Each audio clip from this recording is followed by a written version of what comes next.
ጤና ይስጥልኝ እንደምን አረፈዳችሁ። በመላው ዓለም የምትገኙ ኢትዮጵያውያንና ትውልደ ኢትዮጵያውያን እንዲሁም ኤርትራውያን ሌሎችም የምትከታተሉ በሙሉ የእግዚአብሔር ሰላም ባያላችሁበት ይድረሳችሁ እላለሁኝ። እንዲሁም ዛሬ የመጣሁበት ጉዳይ ደግሞ አንዳንድ ነገሮችን ለመናገር ነው። የምናገራቸው ነገሮች ደግሞ በብልጽግና ዙሪያ ነው የሚሆነው። እንደሚታወቀው ብልጽግና ሰሞኑን በተለያየ የዓለም ዙሪያ እየዞሩ ተበትነው ልመና ላይ ይገኛሉ። ልመና፣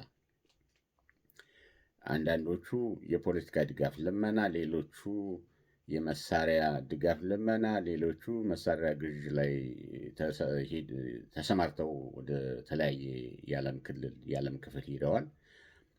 አሁን መናገር የምፈልገው ወደ ሩሲያ ዋና ከተማ ሞስኮ የተጓዙትን ብርሃኑ ጁላንና ማነው ስሙ ይሄ መርዳሳ የሚባለው የመከላከያ ሚኒስትር ተብሎ የተቀመጠው የአማራን ሕዝብ በድሮን የሚጨፈጭፈው ማለት ነው። እነሱ ወደ ሩሲያ ሄደዋል።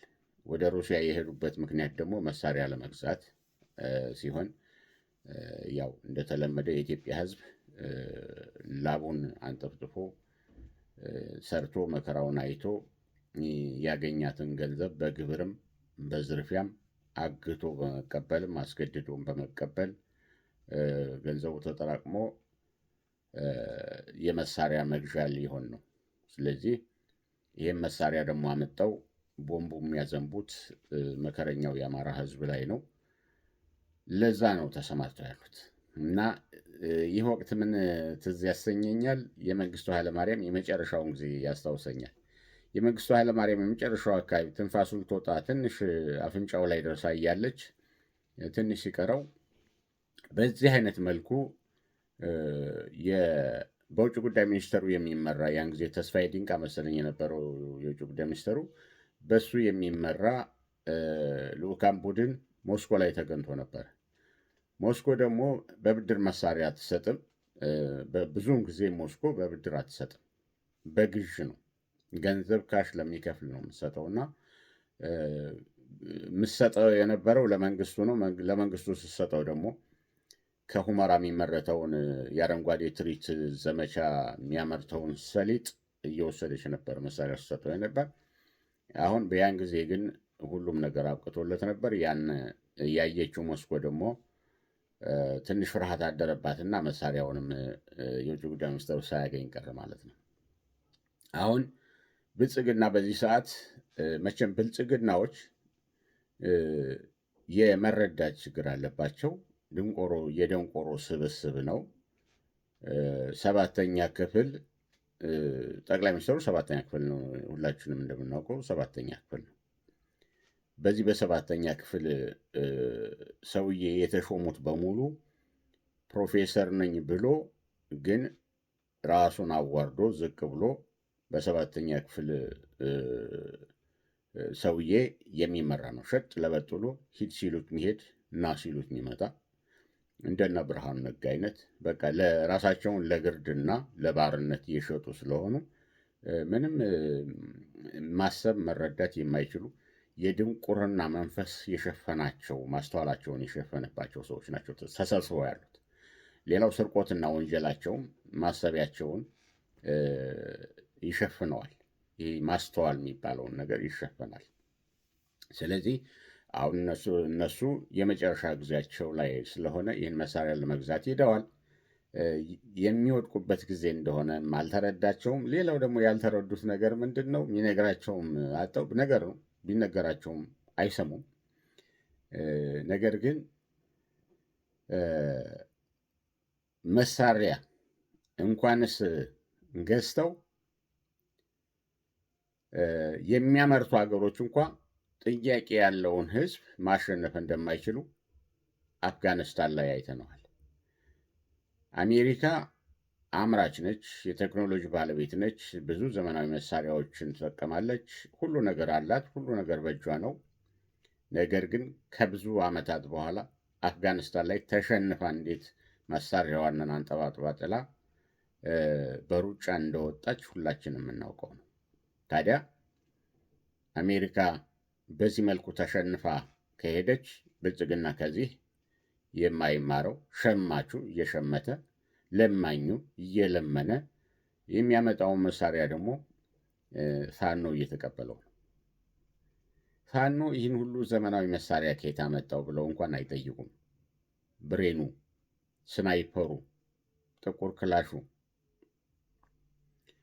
ዲሽቃው፣ ሞርተሩ፣ ፈንጁ፣ ሌሎችም ዘመናዊ መሳሪያዎች በብልጽግና ታጣቂ የብልጽግና ጠባቂ ስልጣን ጠባቂ እጅ ላይ የነበሩ መሳሪያዎች በሙሉ በፋኖ እጅ ገብተዋል።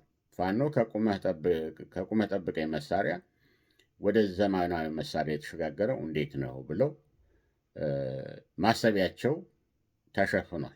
አላሰቡትም ይሄን። ስለዚህ አሁንም ቢሆን ብርሃኑ ጁላ ሞስኮ መሳሪያውን መግዛት ከቻለ አምጦ የሚያስረክበው ለፋኖ እንደሆነ ከአሁኑ ይታወቅ ለማለት ነው። ለፋኖ ይህን መሳሪያ ለመረከብ ምንም ችግር የለበትም። ጀስት መሳሪያው ይድረስ ይምጣ፣ ከዛ ጠቢቡ ፋኖ ይረከበዋል። ዘመናዊ መሳሪያ እንዲሁም እንታጠቃለን ማለት ነው። ነገር ግን በቀላል ዋጋ አይደለም ይሄ የሚሆነው፣ በቀላል ዋጋ አይደለም። የአማራ ህዝብ፣ ሰላማዊ ህዝብ እየተጨፈጨፈ እያለቀ፣ እናቶች እየተደፈሩ፣ እህቶች እየተደፈሩ፣ ካህናት እየተገደሉ፣ የሃይማኖት ተማሪዎች፣ ዲያቆናት በየትምህርት ቤታቸው እየተገደዱ እየታፈሱ ማጎሪያ ቤት እየተጣሉ ነው ይህ ሁሉ የሚሆነው። ስለዚህ ይሄ የብልጽግና አካሄድ፣ የጦርነት አካሄድ አሁን ዛሬ ብልጽግና 6 ዓመት አልፎታል በስልጣን ላይ ከተቀመጠ። በስልጣን ላይ ከተቀመጠ ቀን ጀምሮ አንድም ቀን ያለ ጦርነት አሳልፎ አያውቅም። ብልጽግና ማለት ዘራፊ፣ ጸረ ህዝብ ነው። ዘራፊ የወንበዴ ስብስብ ጸረ ህዝብ ነው። የሚበለጽገው እየዘረፈ ነው። የሚበለጽገው ሰዎችን ከምድረ ገጽ በማጥፋት ሀብታቸውን በመውረስና ለሀብታም በመሸጥ ነው። ብልጽግና የሚሉት ይሄን ነው። ይዘርፋል፣ ቤትን በሰዎች ራስ ላይ ያፈርሳል፣ ያን ቦታ ይሸጣል፣ ከዛ ገንዘብ ያካብታል፣ ተሰብስቦ ይጨፍራል። ብልጽግና ማለት ይህ ነው። የድንቁርና መገለጫ ነው።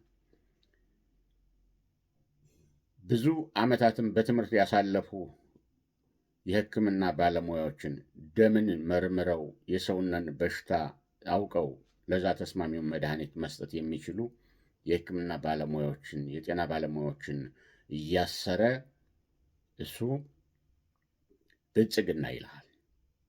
ይሄ የድንቁርና መገለጫው ይህ ነው። 7ኛ ክፍልን አስባችሁ ከዛ 5 ዓመት የሙያ ትምህርት የሕክምና ትምህርት የተማሩ ምሁሮችን፣ ዶክተሮችን፣ አጠቃላይ የሕክምና ባለሙያዎችን ስታስቡ ምን ይሰማችኋል? ምን ይሰማችኋል? 12ኛ ክፍል ለማጠናቀቅ 5 ዓመት የቀረው ሰውዬ እነዚህን 12ኛ ክፍል ጨርሰው ከዛም 5 ዓመት በሕክምና ሙያ ተምረው ከዛም በሙያ ላይ ብዙ ዓመታት የሰሩትን ምሁራን እያሰረ እያስራበ በረሃብ አለንጋ እየጨረሰ ያለን ሰውዬ ወይም ብልጽግና ምን ትሉታላችሁ? ይሄ ጸረ ሰው ይባላል። ጸረ ሰው የሆነውን ብልጽግና ሁላችንም ኢትዮጵያውያንም ሆነ አማራም ሆነ በቃ ሰው የሆነ ሁሉ ሊቃውመው ይገባል።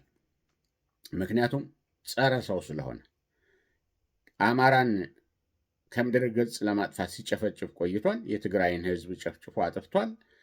ከ1.2 ሚሊዮን በላይ አጥፍቷል። አሁን ደግሞ አማራን እያጠፋ እየጨፈጨፈ ይገኛል። ህወሓት የጀመረውን እያስቀጠለ ነው። በአማራ ሕዝብ ላይ የሚፈጸመው በደል በህወሓት ነው የተጀመረው። አሁንም ልጅየው ብልጽግና እያስቀጠለ ይገኛል። ከዚህ በተጨማሪ ብልጽግና አሁን ጸረ ሰው መሆኑን ሲገልጽ የሰው ልጆችን በሙሉ ሳይንሳዊ በሆነ መንገድ ከምድረ ገጽ ለማጥፋት ከኢትዮጵያ ምድረ ገጽ ለማጥፋት እየሰራ ያለ ነው። ያ ማለት አማራን በድሮን